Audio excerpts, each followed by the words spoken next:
ಸಿದ್ದರಾಮಯ್ಯಗೆ ಇಡಿ shock ನೀಡಿದೆ. ಹೌದು, CM Siddaramaiah ಅವರಿಗೆ ಇಡಿ ಶಾಕ್ ನೀಡಿರುವಂತದ್ದು. ಮೂಡಾ ಪ್ರಕರಣವನ್ನ ತನಿಖೆ ಚುರುಕುಗೊಳಿಸಿದೆ ಇಡಿ ಸಂಸ್ಥೆ. ಇನ್ನ ಸಿಎಂ ಸಿದ್ದರಾಮಯ್ಯ ಇಡಿ ತನಿಖೆಗೆ ಒಳಪಡ್ತಾ ಇದ್ದಾರೆ. ಇನ್ನ ಇಡಿಯಿಂದ 300 ಕೋಟಿ ಸ್ಥಿರಾಸ್ತಿ ಏನಿದೆ ಸಿದ್ದರಾಮಯ್ಯ ಅವರದ್ದು ಮುಟ್ಟುಗೋಲ ಹಾಕಿರುವಂತದ್ದು. ಅಕ್ರಮ ಹಣ ವರ್ಗಾವಣೆ ಕಾಯ್ದೆಯಡಿ ಇಡಿ ತನಿಖೆಯನ್ನ ನಡೆಸ್ತಾ ಇರುವಂತದ್ದು. ಇಡಿಯಿಂದ 300 ಕೋಟಿ ಮೌಲ್ಯದ 142 ಸ್ಥಿರಾಸ್ತಿ ಸೀಸ್ ಆಗಿದೆ. ಸಿಎಂ ಸಿದ್ದರಾಮಯ್ಯ ಅವರಿಗೆ ಸೇರಿದಂತಹ ಸ್ಥಿರಾಸ್ತಿ ಇದಾಗಿರುವಂತದ್ದು. ಇದೇ ಮೊದಲ ಬಾರಿಗೆ ತನಿಖೆ ಮಾಹಿತಿಯನ್ನ ನೀಡಿದೆ ಇಡಿ. ರಿಯಲ್ ಎಸ್ಟೇಟ್ ಏಜೆಂಟ್ ಉದ್ಯಮಿಗಳಿಗೂ ಕೂಡ ನಡುಕವನ್ನ ಹುಟ್ಟಿಸಿದೆ. ವಿವಿಧ ವ್ಯಕ್ತಿಗಳ ಹೆಸರಿನಲ್ಲಿದ್ದ ಪ್ರಾಪರ್ಟಿ, ನಿವೇಶನ, ಜಮೀನು ಸೇರಿದಂತೆ 300 ಕೋಟಿ ಮೌಲ್ಯದ ಆಸ್ತಿ ಸೀಸ್ ಮಾಡಿದೆ. ಇನ್ನ ಎಕ್ಸ್ ಮೂಲಕ ಜಾರಿ ನಿರ್ದೇಶನಾಲಯ ಮಾಹಿತಿಯನ್ನ ಕೂಡ ನೀಡಿರುವಂತದ್ದು. ರಾಜ್ಯದ ಮುಖ್ಯಮಂತ್ರಿ ಸಿದ್ದರಾಮಯ್ಯ ಮತ್ತು ಇತರರು ಭಾಗಿಯಾಗಿರುವಂತಹ ಮೈಸೂರು ನಗರಾಭಿವೃದ್ಧಿ ಪ್ರಾಧಿಕಾರ ಅಂದ್ರೆ ಮೂಡಾ ಈ ಸಂಬಂಧಿತ ಹಣ ವರ್ಗಾವಣೆ ಪ್ರಕರಣದಲ್ಲಿ ಸುಮಾರು 300 ಕೋಟಿ ರೂಪಾಯಿ ಮೌಲ್ಯದ 142 ಸ್ವತ್ತುಗಳನ್ನ ಅಧಿಕ ಸ್ಥಿರಾಸ್ತಿಯನ್ನ ತಾತ್ಕಾಲಿಕವಾಗಿ ಮುಟ್ಟುಗೋಲು ಹಾಕಿಕೊಂಡಿದೆ ಅಂತ ಜಾರಿ ನಿರ್ದೇಶನಾಲಯ ತಿಳಿಸಿದೆ. ನೀವು ಕೂಡ ದೃಶ್ಯಾವಳಿಗಳಲ್ಲಿ ಗಮನಿಸಬಹುದಾಗಿದೆ. ಇನ್ನ ಇಡಿ ಎಕ್ಸ್ ಮೂಲಕ ಮಾಹಿತಿಯನ್ನ ನೀಡಿರುವಂತದ್ದು. ಇನ್ನು ಮೂಡಾ ನಡೆಸಿದಂತಹ ಭೂ ಹಂಚಿಕೆಯಲ್ಲಿನ ಅಕ್ರಮಗಳ ಕುರಿತು ಹಣ ವರ್ಗಾವಣೆ ತನಿಖೆಯ ಭಾಗವಾಗಿ ಈ ಮುಟ್ಟುಗೋಲು ಹಾಕಿಕೊಳ್ಳಲಾಗಿದೆ. ಅಲ್ಲದೆ ಮೂಡಾ ವ್ಯಾಪ್ತಿಯಲ್ಲಿ ಆಸ್ತಿಗಳನ್ನ ರಿಯಲ್ ಎಸ್ಟೇಟ್ ಉದ್ಯಮಿಗಳು ಮತ್ತು ಏಜೆಂಟ್ಗಳಾಗಿ ಕೆಲಸ ಮಾಡುತ್ತಿರುವ ವಿವಿಧ ವ್ಯಕ್ತಿಗಳ ಹೆಸರಿನಲ್ಲಿ ನೋಂದಾಯಿಸಲಾಗಿದೆ ಅಂತ ತಿಳಿಸಿರುವಂತದ್ದು. 14 ಸೈಟ್ ಅಲ್ಲದೆ ಸೈಟ್ ಅಕ್ರಮವಾಗಿ ಮಾರಾಟವನ್ನ ಮಾಡಲಾಗಿದೆ. ಬೇನಾಮಿ ವ್ಯಕ್ತಿಗಳಿಗೆ ಹಂಚಿಕೆ ಮಾಡಿ ಹಣ ವಂಚನೆ ಮಾಡಿರುವ ಆರೋಪ ಕೂಡ ಇದೀಗ ಕೇಳಿ ಬಂದಿರುವಂತದ್ದು. ಪ್ರಭಾವಿಗಳ ಹೆಸರಿನಲ್ಲಿ ಸೈಟ್ ಮಂಜೂರು ಮಾಡಲಾಗಿದೆ. ಅಕ್ರಮವಾಗಿ ಕೋಟ್ಯಾಂತರ ರೂಪಾಯಿ ಹಣ ವರ್ಗಾವಣೆ ಮಾಡಿದೆ ಅಂತ ಇಡಿ ಮಾಹಿತಿಯನ್ನ ಕೂಡ ನೀಡಿರುವಂತದ್ದು. ಹಾಗಾದ್ರೆ ಸಿಎಂ ಅಧಿಕಾರವನ್ನ ದುರ್ಬಳಕೆ ಮಾಡಿಕೊಂಡು ನಿವೇಶನವನ್ನ ಪಡೆದಿದ್ದಾರಾ ಎನ್ನುವ ಪ್ರಶ್ನೆ ಕೂಡ ಇದೀಗ ಇಡಿ ಮುಂದೆ ಇರುವಂತದ್ದು. 3 ಎಕರೆ 16 ಗುಂಟೆ ಇನ್ನ ಭೂಮಿಗೆ ಬದಲಿಗೆ 14 ನಿವೇಶನಗಳ ಪರಿಹಾರವನ್ನ ಕೂಡ ನೀಡಲಾಗಿರುವಂತದ್ದು. ಸಿಎಂ ಸಿದ್ದರಾಮಯ್ಯ ವಿರುದ್ಧದ ಮೂಡಾ ಕೇಸ್ಗೆ ಇದೀಗ ಬಿಗ್ ಟ್ವಿಸ್ಟ್ ಸಿಕ್ಕಿದೆ. 14 ಸೈಟ್ ಅಲ್ಲದೆ ಹಲವು ಸೈಟ್ ಅಕ್ರಮವಾಗಿ ಮಾರಾಟವನ್ನ ಕೂಡ ಮಾಡಲಾಗಿರುವಂತದ್ದು. ಬೇನಾಮಿ ವ್ಯಕ್ತಿಗಳಿಗೆ ಹಂಚಿಕೆಯನ್ನ ಮಾಡಿ ಹಣವನ್ನ ವಂಚನೆ ಮಾಡಿದ ಆರೋಪ ಕೂಡ ಇದೀಗ ಕೇಳಿ ಬರ್ತಾ ಇರುವಂತದ್ದು. ಸಿದ್ದರಾಮಯ್ಯ ವಿರುದ್ಧದ ಮೂಡಾ ಕೇಸ್, ಈ ಕೇಸ್ಗೆ ಸಂಬಂಧಪಟ್ಟಂತೆ ಇದೀಗ ಸಿದ್ದರಾಮಯ್ಯನವರ 300 ಕೋಟಿ ಸ್ಥಿರಾಸ್ತಿ ಏನಿದೆ ಆ ಸ್ಥಿರಾಸ್ತಿಯನ್ನ ಇಡಿ ತಾತ್ಕಾಲಿಕವಾಗಿ ಮುಟ್ಟುಗೋಲು ಹಾಕಿಕೊಂಡಿದೆ. ರಾಜ್ಯದ ಮುಖ್ಯಮಂತ್ರಿ ಸಿದ್ದರಾಮಯ್ಯ ಮತ್ತು ಇತರರು ಭಾಗಿಯಾಗಿರುವಂತಹ ಮೈಸೂರು ನಗರಾಭಿವೃದ್ಧಿ ಪ್ರಾಧಿಕಾರ ಅಂದ್ರೆ ಮೂಡಾ ಸಂಬಂಧಿತ ಹಣ ವರ್ಗಾವಣೆ ಪ್ರಕರಣದಲ್ಲಿ ಸುಮಾರು 300 ಕೋಟಿ ಸ್ಥಿರಾಸ್ತಿ ಇದೀಗ ಇಡಿ ಮುಟ್ಟುಗೋಲು ಹಾಕೊಂಡಿರುವಂತದ್ದು. ಜಮೀನು ಸೇರಿದಂತೆ 300 ಕೋಟಿ ಆಸ್ತಿ ಮೌಲ್ಯದ ಸೀಸ್ ಮಾಡಲಾಗಿದೆ. ವಿವಿಧ ವ್ಯಕ್ತಿಗಳ ಹೆಸರಿನಲ್ಲಿತ್ತು, ಉದ್ಯಮಿಗಳ ಹೆಸರಿನಲ್ಲಿತ್ತು, ಹಾಗೆ ಇನ್ನ ನಿವೇಶನ, ಜಮೀನು ಸೇರಿದಂತೆ ಪ್ರಾಪರ್ಟಿ ಎಲ್ಲವೂ ಕೂಡ ವಿವಿಧ ಹೆಸರಿನಲ್ಲಿತ್ತು, ವಿವಿಧ ವ್ಯಕ್ತಿಯ ಹೆಸರುಗಳಲ್ಲಿತ್ತು. ಈ ಕುರಿತಂತೆ ಇನ್ನಷ್ಟು ಮಾಹಿತಿಯನ್ನ ನೀಡೋಕೆ ನಮ್ಮ ಪ್ರತಿನಿಧಿ ಅಜಯ್ ಡೆಸ್ಕ್ ಲೈವ್ ಇಂದ ಜಾಯಿನ್ ಆಗ್ತಾ ಇದ್ದಾರೆ. ಅಜಯ್, ಇನ್ನ ಈ ಒಂದು ಸ್ಥಿರಾಸ್ತಿಯನ್ನ ಅಂದ್ರೆ 300 ಕೋಟಿ ಸ್ಥಿರಾಸ್ತಿಯನ್ನ ಇದೀಗ ಸಿದ್ದರಾಮಯ್ಯನವರ ಒಂದು ಸ್ಥಿರಾಸ್ತಿಯನ್ನ ಇಡಿ ವಶಪಡಿಸಿಕೊಂಡಿರುವಂತದ್ದು. ಹಾಗೆ ತಾತ್ಕಾಲಿಕವಾಗಿ ಅಂದ್ರೆ ಎಲ್ಲಿವರೆಗೂ ಏನು ಎತ್ತ ಈ ಬಗ್ಗೆ ಇನ್ನಷ್ಟು ಅಪ್ಡೇಟ್ಸ್ ಅನ್ನ ನೀಡ್ತಾ ಹೋಗೋದಾದ್ರೆ ಅಜಯ್. ಖಂಡಿತವಾಗ್ಲೂ ಕಾವ್ಯ, ಏನಂದರೆ ಈ ಒಂದು ಮೂಡಾ ಹಗರಣಕ್ಕೆ ಸಂಬಂಧಪಟ್ಟಂತೆ ಸಾಕಷ್ಟು ದಿನಗಳಿಂದ ಒಂದಲ್ಲ ಒಂದು ಅಪ್ಡೇಟ್ ಕೂಡ ಬರ್ತಾನೆ ಇರುವಂಥದ್ದು.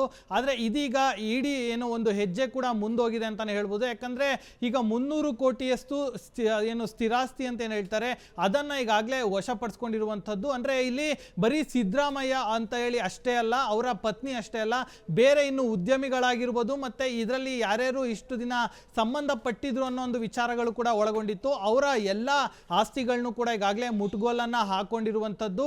ಇದಕ್ಕೆ ಸಂಬಂಧಪಟ್ಟಂತೆ ಈಗಾಗಲೇ ಇಡಿ ಕೂಡ ಒಂದು ಅವರ ಎಕ್ಸ್ ಖಾತೆಯಲ್ಲೂ ಕೂಡ ಒಂದು ರೀತಿ ಬರ್ಕೊಂಡಿರುವಂಥದ್ದು. ಅಂದರೆ ಸಿದ್ದರಾಮಯ್ಯ ಸೇರಿದಂತೆ ಅವರ ಪತ್ನಿ ಮತ್ತು ಉದ್ಯಮಿಗಳು ಮತ್ತು ಮಧ್ಯವರ್ತಿಗಳು ಇವರು ಏನಿದ್ದಾರೆ ಎಲ್ಲರ ಆಸ್ತಿಗಳನ್ನು ಕೂಡ ಈಗಾಗಲೇ ತಾತ್ಕಾಲಿಕವಾಗಿ ಕೂಡ ನಾವು ಏನೋ ತಗೊಂಡಿದ್ದೀವಿ, ಅಂದರೆ ಮುಟ್ಟುಗೋಲನ್ನು ಹಾಕೊಂಡಿದ್ದೀವಿ ಅನ್ನೋ ಒಂದು ವಿಚಾರಗಳನ್ನು ಕೂಡ ಈಗಾಗಲೇ ಹೇಳಿರುವಂಥದ್ದು. ಅಂದರೆ ಸಾಕಷ್ಟು ದಿನಗಳಿಂದ ಸಾಕಷ್ಟು ಅಪ್ಡೇಟ್ಗಳು ಕೂಡ ಬರ್ತಾನೆ ಇತ್ತು. IAS ಅಧಿಕಾರಿಗಳಿಂದ ಹಿಡಿದು ಅಲ್ಲಿ ಈ ಒಂದು ಮೂಡ ಹಗರಣಕ್ಕೆ ಸಂಬಂಧಪಟ್ಟಂತೆ ಇನ್ವಾಲ್ವ್ಮೆಂಟ್ ಇದ್ದಂಥ ಎಲ್ಲ ಅಧಿಕಾರಿಗಳನ್ನ ಕರೆಸಿ ಏನು ಬೆಂಗಳೂರಿನಲ್ಲಿರುವಂಥ ಶಾಂತಿನಗರ ಕಚೇರಿಯಲ್ಲೂ ಕೂಡ ಏನು ಇಂಟ್ರಾಗೇಷನ್ ಅನ್ನು ಕೂಡ ಮಾಡಿದ್ರು. ಆ ಸಂದರ್ಭದಲ್ಲೂ ಕೂಡ ಸಾಕಷ್ಟು ದಾಖಲೆಗಳನ್ನು ಕೂಡ ಇಲ್ಲಿ ಮೂಡ ಅಧಿಕಾರಿಗಳು ಪಡ್ಕೊಂಡಿದ್ರು. ಅದಕ್ಕೆ ಸಂಬಂಧಪಟ್ಟಂತೆ ಈಗ ಆಲ್ಮೋಸ್ಟ್ ಎಲ್ಲ ಸರಿಸುಮಾರು 300 ಕೋಟಿಯಷ್ಟು ಕೂಡ ಈಗಾಗಲೇ ಏನು ದಾಖಲೆಗಳನ್ನು ಆಗಿರ್ಬೋದು ಮತ್ತು ಹಣವನ್ನು ಏನು ಹೊಂದಿದೆ ಅಂತಲೇ ಹೇಳಲಾಗ್ತಿರುವಂಥದ್ದು, ಅದನ್ನು ಕೂಡ ಈಗಾಗಲೇ ವಶಕ್ಕೆ ಪಡ್ಕೊಂಡಿರುವಂಥದ್ದು. ಇಷ್ಟೇ ಅಲ್ಲದೆ ಇನ್ನು ಟ್ರಾನ್ಸಾಕ್ಷನ್ ಕೂಡ ಆಗಿದೆ ಅನ್ನೋ ಒಂದು ವಿಚಾರಕ್ಕೆ ಸಂಬಂಧಪಟ್ಟಂತೆ ಆ ಒಂದು ಅಕೌಂಟ್ಗಳನ್ನು ಕೂಡ ಈಗಾಗಲೇ ಇಡಿ ಕೂಲಂಕುಷವಾಗಿ ಪರಿಶೀಲನೆ ಸಹ ಮಾಡಿರುವಂಥದ್ದು. ಇನ್ನು ಏನು ಸಾಕಷ್ಟು ಟ್ರಾನ್ಸಾಕ್ಷನ್ ಏನಾಗಿದೆ ಅದನ್ನು ಕೂಡ ಈಗಾಗಲೇ ಮೂಡ ಒಂದು ಕಣ್ಣಿಟ್ಟು ಅದನ್ನು ಕೂಡ ಈಗಾಗಲೇ ಸೀಸ್ ಮಾಡುವಂಥ ಕೆಲಸಕ್ಕೆ ಈಗಾಗಲೇ ಸದ್ಯ ಮುಂದಾಗಿರುವಂಥದ್ದು. ಕಾವ್ಯ, ಎಸ್, ಇನ್ನ ಪ್ರಾಪರ್ಟಿ ಹಾಗೆ ನಿವೇಶನ ಮತ್ತೆ ಜಮೀನು ಕೂಡ ಬೇರೆಯ ವ್ಯಕ್ತಿಯ ಹೆಸರುಗಳಲ್ಲಿ ಇರುವಂತದ್ದು. ಆದ್ರೆ ಬೇರೆ ವ್ಯಕ್ತಿಗಳು ಅಂದ್ರೆ ಯಾರು ಇನ್ನ ಈ ಒಂದು ಏನು ಮೂಡ ಹಗರಣದಲ್ಲಿ ಬೇರೆ ಯಾರಾದ್ರೂ ಶಾಸಕರು, ಸಚಿವರು ಹೀಗೇನಾದ್ರೂ ಭಾಗಿಯಾಗಿದ್ದಾರಾ? ಅವರ ಹೆಸರೇನಾದ್ರೂ ಬಂದಿದ್ಯಾ? ಯಾಕಂದ್ರೆ ಪ್ರಾಪರ್ಟಿ, ನಿವೇಶನ, ಜಮೀನು ಎಲ್ಲವೂ ಕೂಡ ಬೇರೆಯವರ ಹೆಸರಿನಲ್ಲಿ ಇರುವಂತದ್ದು ಅಂತ ಈಗಾಗಲೇ ಮಾಹಿತಿ ಹೊರಬಿದ್ದಿರೋದ್ರಿಂದ ಆ ವ್ಯಕ್ತಿಗಳು ಯಾರು ಅನ್ನೋದೇನಾದ್ರೂ ಗೊತ್ತಾಗ್ತಾ ಇದೆಯಾ? ಈ ಬಗ್ಗೆ ಮಾಹಿತಿ ಇದೆಯಾ ಅಜಯ್? ಖಂಡಿತವಾಗ್ಲೂ ಕಾವ್ಯ, ಏನಂದರೆ ಈ ಒಂದು ಪ್ರಕರಣಕ್ಕೆ ಸಂಬಂಧಪಟ್ಟಂತೆ ಮೂಡ ಕೇಸ್ನಲ್ಲಿ ಅಂದರೆ ಆಗ ಇದ್ದಂತಹ DC ಆಗಿರ್ಬೋದು ಮತ್ತು DC ಕಚೇರಿಗಳಲ್ಲಿದ್ದಂತಹ ಅಧಿಕಾರಿಗಳಾಗಿರ್ಬೋದು ಮತ್ತು ಅವರು ಸೈಟ್ ಹಂಚಿಕೆ ಮಾಡಿದಂಥ ಸಂದರ್ಭದಲ್ಲಿ ಯಾರ್ಯಾರಿಗೆ ಹಂಚಿಕೆ ಮಾಡಿದ್ದಾರೆ ಅಂದರೆ ಕಾನೂನುಬದ್ಧವಾಗಿ ಅದನ್ನು ಹಂಚಿಕೆ ಮಾಡಿದ್ದಾರಾ ಅಥವಾ ಇವರಿಗೆ ಇಷ್ಟ ಬಂದವರಿಗೆ ಏನಾದ್ರು ಕೊಡಲಾಗಿದೆಯಾ, ಇವೆಲ್ಲವನ್ನು ಕೂಡ ಈಗಾಗಲೇ ಇಡಿ ನಡೆಸಿರುವಂಥ ಏನು ಇಂಟ್ರಾಗೇಷನಲ್ಲೂ ಕೂಡ ಹೊರಬಿದ್ದಿರುವಂಥದ್ದು. ಹೀಗಾಗಿಯೇ ಏನು 300 ಕೋಟಿಯಷ್ಟು ಏನು ಸ್ಥಿರಾಸ್ತಿಯನ್ನು ಈಗಾಗಲೇ ವಶಕ್ಕೆ ಪಡಿಸ್ಕೊಳ್ಳಾಗಿರುವಂಥದ್ದು. ಅಂದ್ರೆ ಆ ಸಂದರ್ಭದಲ್ಲಿ ಅವರಿಗೆ ಬೇಕಾಬಿಟ್ಟಿಯಾಗಿ ಸೈಟ್ ಅನ್ನ ಹಂಚಿಕೆ ಮಾಡಿದ್ದಾರೆ ಅನ್ನೋ ಒಂದು ಆರೋಪ ಕೂಡ ಈಗಾಗಲೇ ಕೇಳಿ ಬಂದಿರುವಂಥದ್ದು.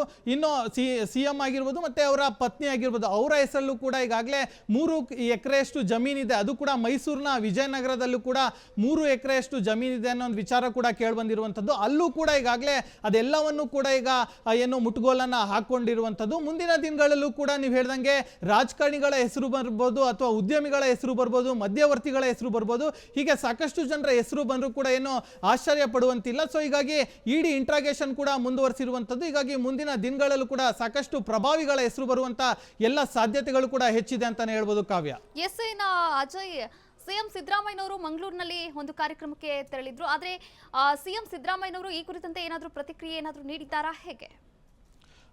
ಏನು ಖಂಡಿತವಾಗ್ಲೂ ಈ ಒಂದು ವಿಚಾರವಾಗಿ CM ಇದುವರೆಗೂ ಯಾವುದೇ ರೀತಿಯಾದಂತಹ ಪ್ರತಿಕ್ರಿಯೆಯನ್ನು ಸದ್ಯಕ್ಕೆ ನೀಡಿಲ್ಲ. ಯಾಕಂದರೆ ಇದು ಸಾಕಷ್ಟು ಸೂಕ್ಷ್ಮವಾದಂಥ ವಿಚಾರ ಆಗಿರೋದ್ರಿಂದಾಗಿ ಅವರು ಕೂಡ ಒಂದು ರೀತಿ ಏನು ಇಂಟ್ರಾಗೇಷನನ್ನು ಎದುರಿಸಿ ಹೋಗಿರುವಂಥವ್ರು. ಅಂದರೆ ಲೋಕಾಯುಕ್ತದಲ್ಲಿ ಏನೊಂದು ಕೇಸ್ ಕೂಡ ಆಗಿತ್ತು. ಅಲ್ಲೂ ಕೂಡ ಏನು ಅವರು ಏನು ಲೋಕಾಯುಕ್ತ ಅಧಿಕಾರಿಗಳ ಮುಂದೆ ಬಂದು ತಮ್ಮ ಸ್ಟೇಟ್ಮೆಂಟನ್ನು ಕೂಡ ಕೊಟ್ಟೋಗಿದ್ರು. ಆ ಸ್ಟೇಟ್ಮೆಂಟನ್ನು ಕೂಡ ಈಗಾಗಲೇ ಇಡಿ ಕೂಡ ತಗೊಂಡಿರುವಂಥದ್ದು. ಇನ್ ಕೇಸ್ ಇಡಿಗೂ ಕೂಡ ಒಂದು ವೇಳೆ ಇಲ್ಲ ಏನು CM ಅವರ ಒಂದು ಹೇಳಿ ಬೇಕು ಅಂದಿದ್ದೆ ಆದಲ್ಲಿ ಅವರನ್ನು ಕೂಡ ಕರೆಸಿ ಇಂಟ್ರಾಗೇಷನ್ ಮಾಡುವಂತ ಎಲ್ಲ ಅಧಿಕಾರವೂ ಇದೆ. ಇದರ ಜೊತೆಗೆ CM ಪತ್ನಿ ಏನಿದ್ದಾರೆ ಅವ್ರನ್ನು ಕೂಡ ಕರೆಸಿ ಇಂಟ್ರಾಗೇಷನ್ ಮಾಡುವಂತ ಎಲ್ಲ ಅಧಿಕಾರವೂ ಕೂಡ ಇಡಿಗೆ ಇರುವಂತದ್ದು. ಹೀಗಾಗಿ ಅವ್ರಿಗೆ ಯಾರ್ಯಾರ ಮೇಲೆ ಡೌಟ್ ಇದೆ ಮತ್ತೆ ಅಲ್ಲಿ ಇರುವಂತ ಡಾಕ್ಯುಮೆಂಟ್ ನಲ್ಲಿ ಯಾರ ಸೈನ್ ಇದೆ ಮತ್ತೆ ಯಾರ್ಯಾರ ಅಕೌಂಟ್ ಅಲ್ಲಿ ಏನು ಹಣ ವರ್ಗಾವಣೆ ಆಗಿದೆ ಈ ಎಲ್ಲವನ್ನು ಕೂಡ ಈಗಾಗಲೇ ಕೂಲಂಕುಷವಾಗಿ ಇಡಿ ಅಧಿಕಾರಿಗಳು ನೋಡಿರುವಂತದ್ದು. ಅವರಿಗೆ ಮುಂದಿನ ದಿನಗಳಲ್ಲಿ ಇಂಥವ್ರ ಮೇಲೆ ಡೌಟ್ ಇದೆ, ಇಲ್ಲ ಇಂಥವ್ರನ್ನ ಕರೆಸಿದ್ರೆ ನಮಗೆ ಕ್ಲಾರಿಟಿ ಸಿಗುತ್ತೆ ಅಂತ ಹೇಳಿ ಗೊತ್ತಾಗಿದ್ದೆ ಆದಲ್ಲಿ ಅವರನ್ನು ಕೂಡ ಕರೆಸಿ ಎಲ್ಲ